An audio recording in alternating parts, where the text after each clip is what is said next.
Surgical techniques to optimize ovarian reserve during laparoscopic cystectomy for ovarian endometrioma.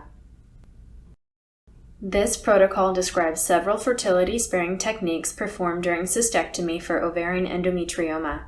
These techniques demonstrate ways to limit surgical damage to the ovarian tissue, allow for a full evaluation of the pelvic anatomy, and identify and treat genital tract pathology.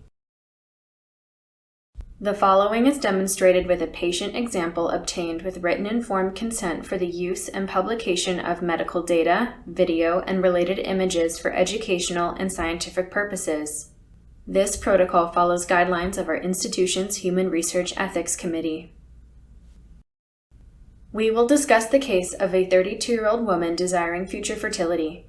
She has biopsy-proven endometriosis from a prior diagnostic procedure which left her disease incompletely resected and resulted in medically refractory pain.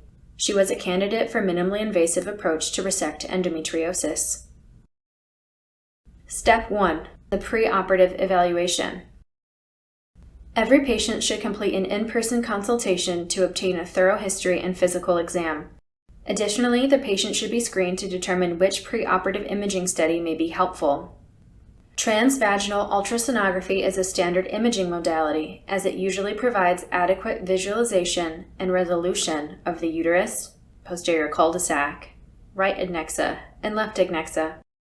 In patients with endometriosis, consider obtaining an MRI to evaluate for the presence of adnexal pathology, adenomyosis, hydronephrosis, and evidence of deep infiltrating endometriosis, which may require further surgery.